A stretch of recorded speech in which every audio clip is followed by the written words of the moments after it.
we don't actually know if the business is profitable, Mm-hmm. right? Because a lot of folks will say, oh, my business is profitable. It's making, $30,000, $40,000, $50,000 a year. And then I will say, and are you taking a salary? Are you paying yourself? Oh, well, I don't need the money. That's irrelevant. That's completely irrelevant, because then that business is not making that money, because to sell it or for someone else to see value in it, they need to be able to make that much money and have the job you're doing still get done. Are you feeling overwhelmed, stuck, or uncertain about how to grow your business without sacrificing what really matters most? Welcome to The Business You Really Want, the show for women ready to build a sustainable, fully aligned business. Aligned with what, you ask?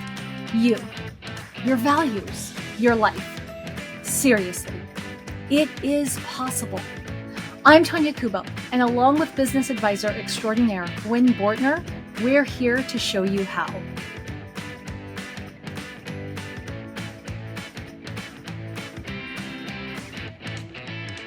What if I told you that the business owner bragging about their 7-figure revenue might actually be making less money than a starting teacher?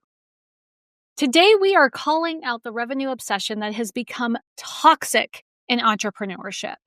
I'm Tonya Kubo, joined by my absolute favorite co-host, Gwen Bortner, and we are about to shatter some illusions about what business success really looks like.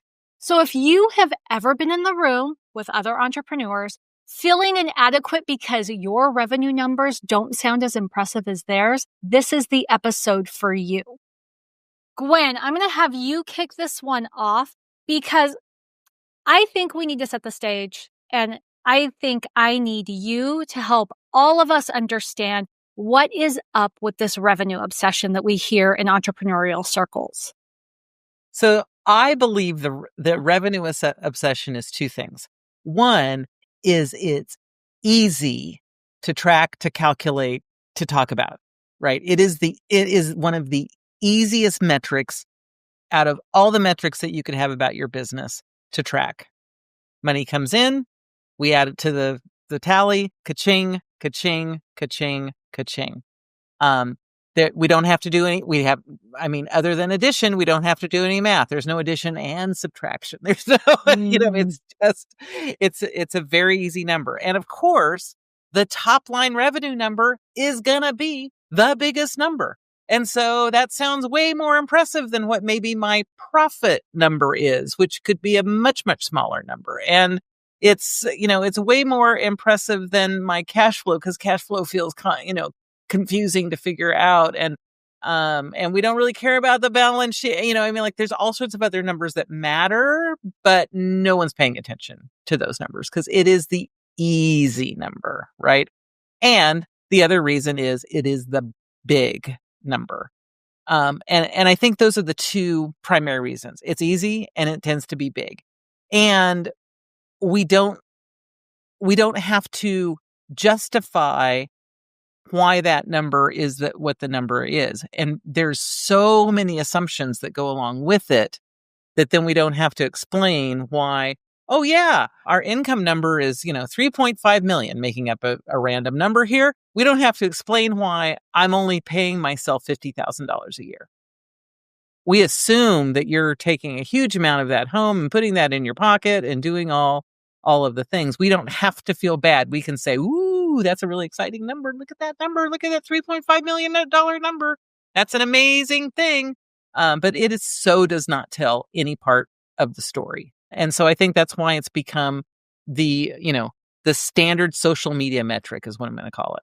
Yeah. And what you brought up, the thought that it's an easy number to say.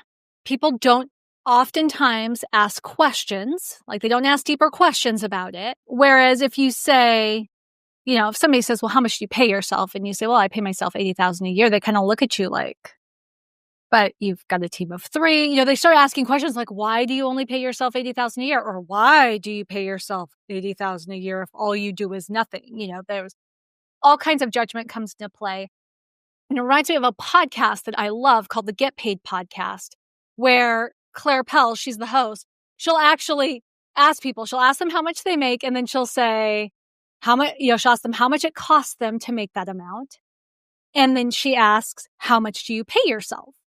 Right? Because those are three very different numbers. They absolutely are. And those three numbers give you context that then makes that revenue number have meaning. Yes, because you always say context matters. And so I'm hoping you can shed some light on what you view the difference between revenue and actual business success. Because this revenue piece, like I have heard people in the past, they'll spout off some revenue number and, and in the course of our work together, I'll find out, how much they pay themselves. And I'm like, okay, I'm confused. But then I find out that to them, they're thinking like the cell phone that they use that they write off, right? That's a business loss, but to them it's a benefit. So it ends up being this very fuzzy math in their heads. Oh, isn't that the truth of the thing? The very, very fuzzy math, right? And there's lots of things that we've, I'll say absorbed, right? Through various conversations and things that we've read, things that we've seen on TV, whether it's, fictional shows that have, business people in them from, the list goes on and on and on. And so I think that the piece, like I said, the income piece, the top line revenue number is such an easy number to track. And we always assume if that number is going up, the business must be improving. But one of the things that has happened with a number of my clients is their top line number went down, but their profit, the amount that they could put in their pocket at the end of the day, their ROI on their investment actually went up when that top line number went down. Can you explain how that works? I can. I mean, back to context matters. Every case is different. Right. But in general, because general, yeah, I can talk about how that can happen. So in this case, one of the cases I was dealing with was a product-based business. Okay. So they kept focusing on how much they were putting through the cash register, right? So the actual sales. But what they weren't paying attention to early on was how much was the product they were selling costing them to sell. Okay. So I'm going to make up just a fake example, but I sell it for $100. And generally, if I sell it for $100, it probably cost me $50, just as a general sort of retail thing. But what was happening is they were selling it for $80, even though it still cost them $50. So they weren't actually making $50 on it. They were only making $30 on it. And the reason they were only selling it for $80 is because they were giving it a 20% discount. Right? And they were discounting a lot of stuff, a lot of the time, all the time. And so what was happening is they were looking at this revenue number. Oh my gosh, we had these we had these fabulous, income numbers. And it was like, yeah, you sold $50,000 over this, holiday period, but you only netted out $15,000 by the time you paid for the product that you sold. You could sell way less product, but sell it at the full price and actually have more money at the end. You could sell $40,000 of product at the full price and have $20,000 that you're putting towards your business. That's a $10,000 loss. That feels huge, but they're actually making more money. Right. Oh gosh. Well, okay. So there's so many questions here, but I don't want to take us too far off track. But I can see a listener, especially a business owner who has a product-based business, going, yeah, you make a good point. But number one, $30 of profit may not be as much as $50 of profit, but it's still pretty good profit off of a product. Another thing I could hear a business owner saying is, but that 20% discount brings more people in the door. gives me a larger average transaction value, yada, yada, yada. So talk to me, because you introduced this idea of discounting being problematic, because it is, I know that, but It is. help that business owner understand the thinking. So the issue with that is we think we're bringing in more people, but we're really not. What we're bringing in is more people looking for a sale. So what ends up happening is we've changed our business model from being based on making a 50% margin on a product to only making a 30% margin on a product. But all of our fixed costs, our lease, our staff, our electric, our gas, our heating, our cooling, our, all of those other things haven't gone. We haven't gotten a sale on those. Right. Our leasing agent didn't come out and say, we're going to give you a 20% sale on your lease payment for December. Like, that never happens. Right. And so those base costs are still the same. So unless you have planned on that as your model, which no one does when they're figuring out their model, they're assuming a 50% margin. They have to get so many more sales. And I do a lot of math in my head, and I'm usually pretty accurate, but this one I'd have to actually pull out the numbers. But you have to sell so much more to make that up. And at some point, when you're having to sell so much more, you need more space. Oops. Now your lease payment has gone up again, right? And if we're selling so much more, now we need additional staff. Another base payment gone up again. And so what happens is, to make that many more transactional sales, we've now increased our base cost to that from our expenses standpoint, and we're in a losing battle. It's just an absolute losing battle. And it's one thing if you're selling something on sale that you're never going to bring back into the shop ever again. It's the end of a line. It's, it did well, but we're done with it, whatever. That's one thing to get your cash out of the last little bits and bobs. But where I see a lot of people make mistakes is they're selling things that they will then reorder. And we don't really have the money to reorder it because we've spent more than what we actually have on the fixed costs of the lease and the salaries and the heating and cooling and all of the other things. And so it just becomes this very, very slippery slope downward. And often what I find is people are like, why am I not able to get out of this? And it's like, well, because the model that you designed your business on and the model you're actually running are not the same. Yeah.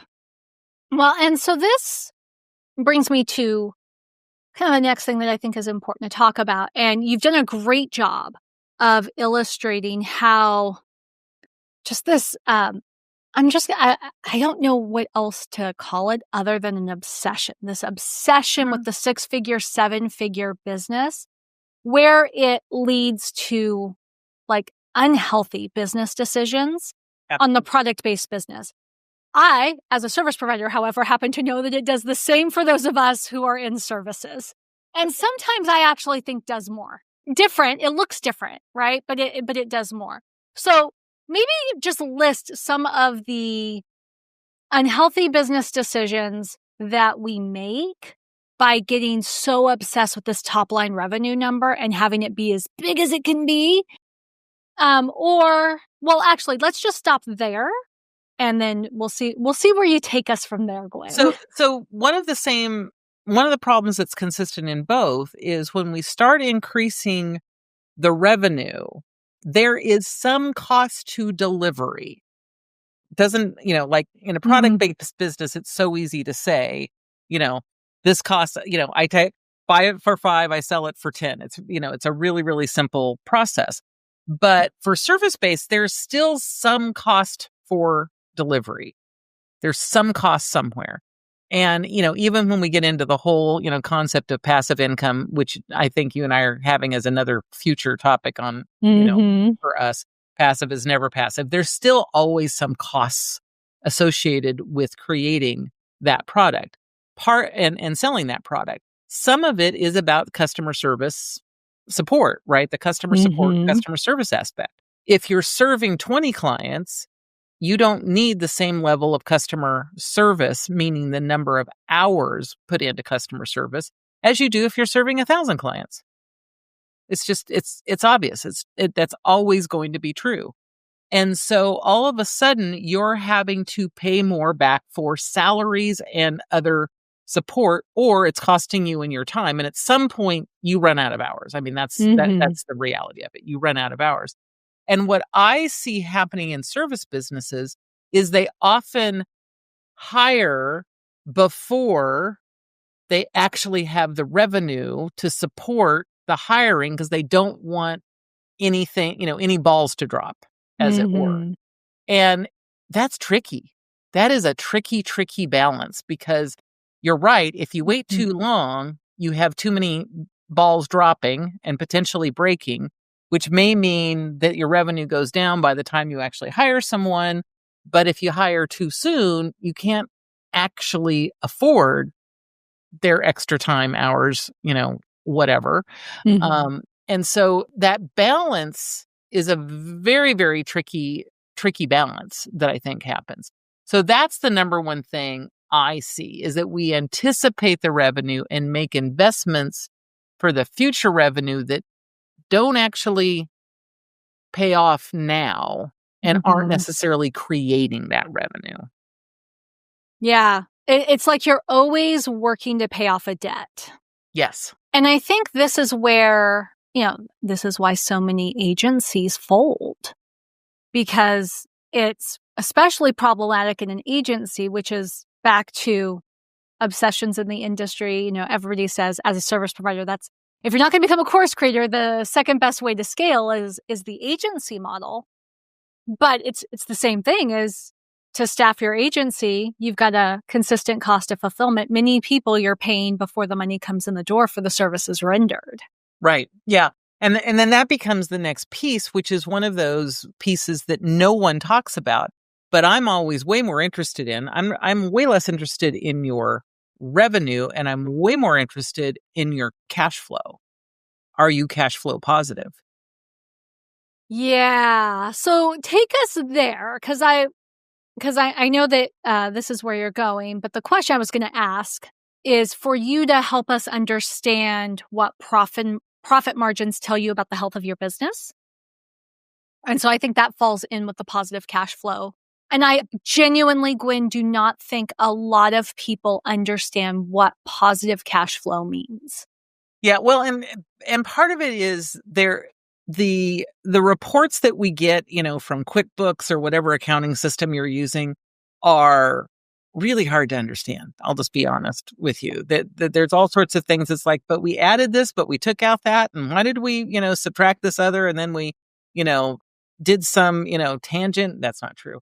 But I mean, like, yeah, like it totally feels like this really bizarre calculus equation, and you're like, I got through algebra, man. I can't do calculus. Can't even say that about myself. Yeah, it's so so it feels it feels very, very complex. What the simple version of cash flow is, which I think is a way more important way to think about it, is, do you always have enough money to pay all the bills that you need to pay without borrowing money from either a credit card or a credit line or any other thing? So if I have $10,000 of bills that show up, I can easily pay $10,000 of bills without having to do anything crazy for it. That's like, when we really simplify cash flow, that's what it is. Now, like I said, the cash flow equation is taking into account, do you have old debt that you have to pay off? Do you have all of these other things? Have you borrowed money this month to try and be able to make payroll? Whatever those cases are. But the real simple definition is, does the money that comes in more than cover the money that has to go out without having to postpone any of those payments. Right? And so postponing is net 30 days, putting it on a credit card, borrowing from your credit line, any of those things. That's cash flow positive.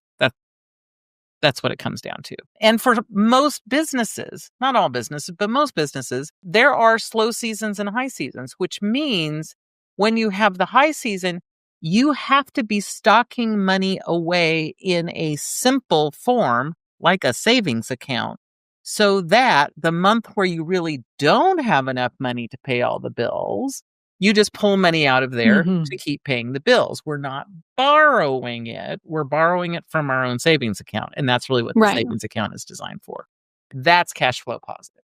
Yeah. And that reminds me of early in my business journey. I was working with somebody who had a program. That was how they made their money. They had a program that they would launch twice a year. And there was somebody in the group who was doing something similar, but who was just really struggling to make ends meet and always sweating the amount of money you have to put forward prior to a launch. Oh, yeah. Because if this doesn't pan out. And I remember the facilitator kind of like asking them some more questions and then going, oh, you're not actually supposed to spend all the money you bring in every launch. And then explained how what she did is, she determined what a fair salary was for herself based on what she had done. And we'll just call it $5,000 a month for the sake of argument.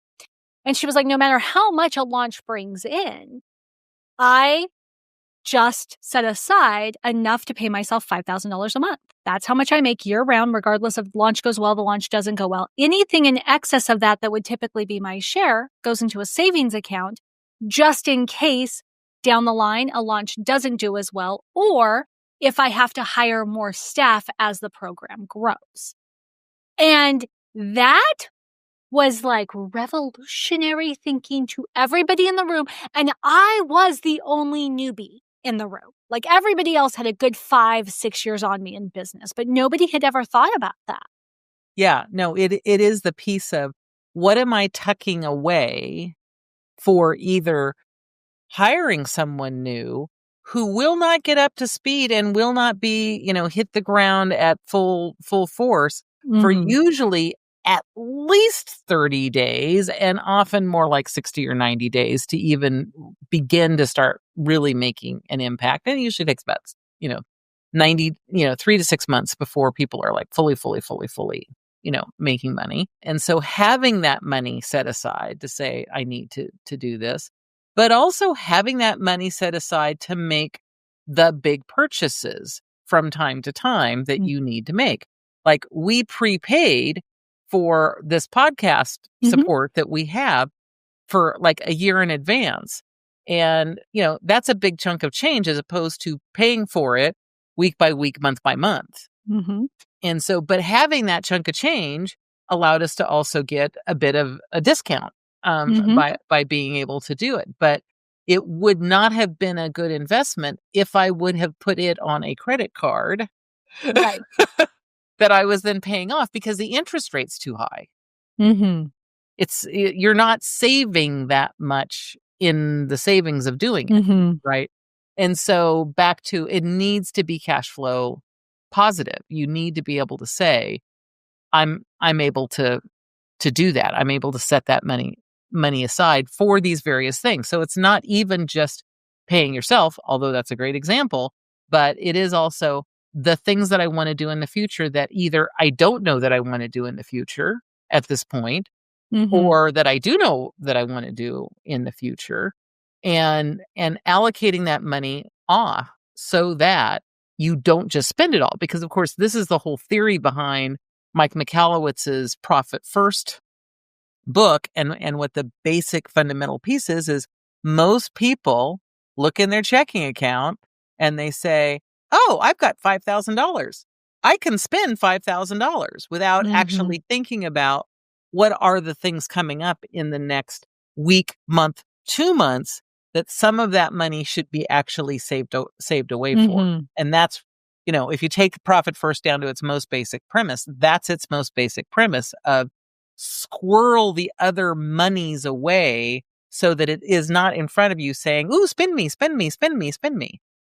Yeah. I was like, we could talk more about profit first, but I think we have done enough of that on the show where I think could be an interesting direction to go in. So part of what this all comes to, right, is this comparison trap, right? We get into the room, Oh my. or let's just talk current, right? There are certain rooms you can only get into nowadays if you have a certain revenue threshold. Absolutely true. Right? It's like, okay, you have to, this room is only for people who are 6 figures and above. This room is only for people who are 7 figures and above. And I totally believe that is a head game, all designed to make you have extreme FOMO. And though I can understand that 6-figure problems are not the same as 7-figure problems, I think all that does is incentivize people to lie about their revenue. But that's a story for another day. But so there's all these rooms you can't get into based on your revenue numbers, which then makes us feel like we're less than, right? Like we must not be as good as the people in that other room. There must be something super awesome happening over there. And yet one of the first sessions I sat in on when I started working with you was with a solopreneur who was meeting with you because no matter what they were doing, they couldn't hit 7 figures. They were trying, they were at the mid 6. And, you had walked them kind of through this whole process, like just trying to understand and kind of excavate what was going on in the business. And at one point you were just like, and what's the reason for 7 figures? And it was, it was an external goal. Somebody else had been like, you can come to this thing when Right. you hit 7 figures. Oh, it's taking you a long time to get to 7 figures. Like, this is a problem. And you had said, but, how are you going to feel if in order to hit 7 figures, you actually have to cut your own paycheck? Because I think if argument, like if memory serves, they were paying themselves around $200,000 a year or so. And you were like, well, what if you had they to? had a beautiful income. It was like, Yeah. I think it was even closer to 300,000. I mean, like they Right. had a nice, healthy income. And that was exactly it. It was like, so what would happen if you had to pay yourself 150 or 100 for a number of years so that you could get to 7 figures? And she's like, well, why would I want to do that? And was like, well, okay, that's actually kind of my question. Yeah. Well, and here's the thing. This is the point I'm making, though. At one point in that conversation, she kind of paused and took a breath and was like, that's what I thought. Yes. The reason it is burned in my mind is she hired you already knowing deep down that hitting that 7-figure target was going to require a pay cut. It was going to cost her about $500,000 to make the million. And yet she still found herself feeling like she was less than in some way because she hadn't hit the 7-figure target. Yep. Yeah. It's when anyone says my goal is X and it has a dollar value associated, my first question is why? Mm-hmm. Because money isn't a motivator. The things that money can do for you are a motivator. But a revenue number isn't necessarily the money that it can do for you. Right. So talk about that. Talk about why a smaller profitable business or why a smaller business can be or is often more profitable than a larger business. Well, using this one as an example, and it's been long enough, I'm not going to have exact numbers, but she was, I think, probably making about $600,000 or $700,000 a year in sales. So it wasn't like, she had this little itty bitty tiny business. Obviously, you can't take $250,000 out of a business that's only making $50,000. Let's, there's some reality there too, right? So she had a very successful, healthy business, and there are all sorts of expenses that go along with it. She She had some costs of delivering the service that she was delivering and whatnot, along with part of it, she did a fair bit in person. So there was travel costs that, came out of that number and, all sorts of other things, right? Normal things. But she really didn't have to have a whole lot of additional support. This was pretty much her business. So the only costs going against this, I'm going to say it's $600,000 business, really were the direct costs to deliver that service. And so everything else was hers, right? And that she could take out as either salary and or profit, depending on, how you want to define those things. And so she had a really significant, profit percentage. She was running probably in the 50 to 60% profit margin, which is great. But to take it to that next level, to get past like I said, I'm making up numbers here, but they're relatively correct. To get past from 600,000 to get that additional 400,000 to $1 million, which doesn't seem that big. It's less than doubling your business, and a lot of people double their business on a regular basis. Her costs would have to go up drastically. Like, of that additional $400,000, she would get nothing of that. None of that would go to her. It would all go to hiring additional people to either do administrative support or deliver the services, because she was also getting close to the maximum amount she could deliver. So she'd have to hire subcontractors to deliver the service. The list kind of went on and on and on and on and on. And so it's like, so I can make $400,000 more, but it's probably going to cost me an additional $400,000 to $600,000 to make that additional 400. It was a tipping point, right? And that's all it was. Because these things do not go up on this nice even scale. They go up and then they level out, and then they have this very serious jump. But along with that serious jump is a serious jump in expenses. Yeah. So let's talk about the opposite problem. Okay. Let's talk about the problem, because, what we're talking about is an owner striving for revenue when they're already paying themselves good money really well to do the job that they're doing. And they're trying to hit this revenue target because somebody else told them that that's what they need to be a grown-up business owner. But what about the opposite issue for the business that it looks successful, but when you dig under the surface, the only reason that business is profitable is because the owner plays fuzzy math with their own pay? Yeah. So this, I will say, is typically the bigger issue that we see, particularly in the kind of, I'll say, the 6-figure-ish mark. Okay. It happens some in 7 figures, but it's in that 6 and 7 figure.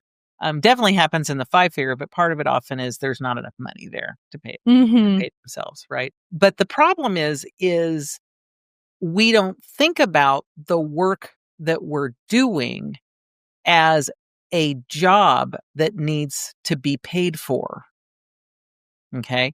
And so, the classic example is what I'm going to call the maker example, where, we have a number of people that work with us that are artists of different types. And even I'll use a completely non-client example. My mom had created a piece of artwork that ended up getting donated to a museum, and they wanted her to put a price on it because they're going to write her an official IRS donation value letter, right, to be deducted, because $1 million. Exactly, right. and so when she said, "How much should I put on this?" and I said, "How much do you think you should put?" and she said something silly like $600, which was hysterical, because I know she had to have put in somewhere between 100 and 300 hours on this project. So even at a minimum wage of $10 an hour, and right, this is art and this is skilled. This is not. And I just want to point out the current minimum wage in the state you and me both live in is $16.80 an hour. But go ahead with your $10 an hour example. Because it's easy math, right? That puts it at $1,000 to $3,000. And I told her that, and I said, no. I said, this needs at least 1 or 2 more zeros on it. And she's like, and when I said 2, her eyes got as big as saucers. I mean, like if you had a Looney Tunes cartoon, you can imagine. I mean, because she was like, there's no way. And her thing was, no one would pay that for this. And it's like, well, first off, no one would pay for this, and you would never pay this, but that doesn't mean someone wouldn't pay this much for this. Right. That's the first piece. I think I finally got her up to $3,000. But realistically, it should have been $10,000, $20,000, $30,000. But she wasn't willing to honor her time because, well, while I was doing it, I was watching baseball with your dad, as dad was going through Alzheimer's and nearing end of life. And, so none of that time counts. Well, yeah, no, the time still counts, right? So Makers is one where it's like, oh, and how much was her product, her physical product? It was probably $30 or $40. Right. And I think that's the problem with the makers, right? Is they want to take, in their mind, cost of goods sold is like, okay, so I spent, $5 in clay, or now I do know yarn gets up there. I have seen the price tags on yarn. But, it's like $200 in yarn, but they never take into consideration the 20, 30, 40 plus hours that go into turning that piece of yarn, which, I would buy that and I would use it as a cat toy, quite honestly, because I don't know what to do with yarn. Right. That they turn into something that you can wear and actually pass down. Yeah. No, and that's the whole thing. It's like, but it didn't cost that much. Oh, yeah. No, it cost. So I'll just add to it so everyone understands. My mom's 95. She learned to do this skill when she was in her 40s. So she also had 50 years of classes and training and practice and experience and all the rest of it. That is why she's able to do the level of work that she's able to do. This was not her first rodeo. And so we forget about all of those pieces because we love it. We love what we're doing, right? And when it is an art, we really can't necessarily hire someone else to do our art because it's part of what's coming out of us, right? So that's the problem with makers is they can't imagine paying someone else to do this work because no one else would do this work. But the same thing happens as we move into the business, even when we're providing a service, and I'll use me and my service for the example. So my service, most of what I offer is my experience in my brain, right? And so I can't necessarily hire someone else with my experience in my brain, right? I mean, definitely not with my brain and probably not with my experience. But at the same point, if I was out, we would have to be able to pay someone a wage that they would expect to get to deliver the service that I provide. And so if I don't count that in as part of my cost to figure out, is the business actually making money? And the way we do that is by paying myself. Right. Right. Then we don't actually know if the business is profitable. Right. Because a lot of folks will say, oh, my business is profitable. It's making, $30,000, $40,000, $50,000 a year. And then I will say, and are you taking a salary? Are you paying yourself? Oh, well, I don't need the money. That's irrelevant. That's completely irrelevant because then that business is not making that money because to sell it or for someone else to see value in it, they need to be able to make that much money and have the job you're doing still get done. Yeah. And I think we're back to why a lot of times when a founder steps down from a company, the company really struggles to stay solvent because nobody realizes how much of the business was run on unpaid labor. Right. We've seen it with a couple different examples, both big and small, where it was like, well, I really wasn't doing that much, but now I need to I've got to focus on my family because I've got some family emergency things going on. And so I'm hiring someone to do what I did. And why can't we make any money? Well, you can't make any money because you never paid yourself that piece. Well, I don't need the money. No, that's not the point. Even if you didn't need the money, you need to be putting it away that you could see, was the business actually profitable? Or another situation of where we can't get all of the work done. So I work a whole lot of extra hours that no one else on the planet would ever be willing to work. I work 70 and 80 hours a week but I'm not paying myself like I was working 70 or 80 hours a week. I'm paying myself like I'm working 30 or 40 hours a week. And Yeah. at the same point, that's exactly the same issue. Yeah. Just look. Okay. So we are out of time, unfortunately, and I would love to talk about this for another half hour because there's so many more questions, but we'll have to save that for another episode. But kind of to sum up what I heard, and I just want you to jump in if I've misrepresented anything. But the first thing is, rather than looking at your business health by your revenue number, it's much smarter to be looking at your cash flow. And, I loved how you put that. It's like, in any given day of the month, do you have enough money in the bank account to cover the bills that are due? And without using a credit card, line of credit, not paying yourself, or whatever else you need to do. So I thought that was a really, really good tip. The other is you have to pay yourself as an owner, regardless of what the product or service is. You've got to be able to pay yourself as an owner a fair market rate for the work that you're doing in the business. And I think that's the really, really important piece is it a fair market rate for the work that you are doing? Could you hire someone possibly similar at the level that you're looking at for the rate that you're paying yourself? Is that possible? Because if it's not, then it's not a fair market rate. Right. And I think those 2 points, Gwen, are what will guarantee a founder the time freedom that they oftentimes open their business to have, right? The time freedom, that those 2 factors are also what give you the sustainability in your business so that you can step away from the business and have somebody else cover for you if needed. And also gives you that cushion that you need in order to satisfy customers with excellent fulfillment. Anything else you would add there?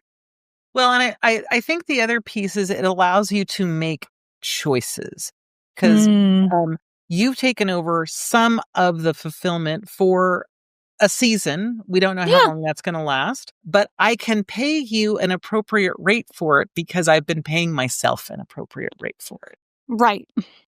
And I appreciate that appropriate rate, just so we're clear.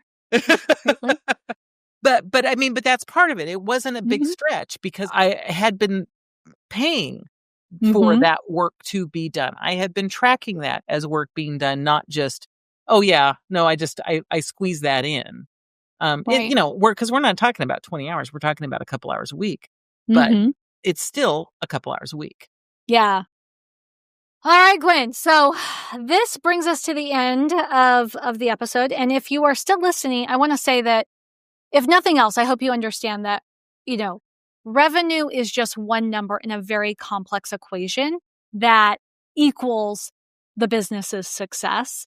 And real success means that you are building something that is profitable, it is sustainable, and it is aligned with your actual goals, not just impressive sounding numbers that get you into the right mastermind, the right coaching rooms, or sound really sexy on social media. A healthy 300K business where the owner takes home 150K and works 30 hours a week is infinitely more successful than $1 million business where the owner hasn't had a vacation in years and is feeling stressed out, underpaid, and trapped. Now, if you are ready to stop chasing vanity metrics and start building a truly profitable business, why not give us a call? You can have a free clarity call with Gwen for an honest assessment of where your business stands. Book your call at everydayeffectiveness.com/clarity. And I happen to know because she's sitting right here that Gwen would love to talk to you. It's true. So, and if that's not your thing, just make sure that you keep listening. Every Tuesday is when our new episodes drop. Thanks for tuning in to The Business You Really Want with Gwen Bortner. I'm Tonya Kubo, reminding you that sustainable success is within reach. Make sure to subscribe to the show and visit thebusinessyoureallyWant.com for more resources. Until next time, keep dreaming big and acting with intention.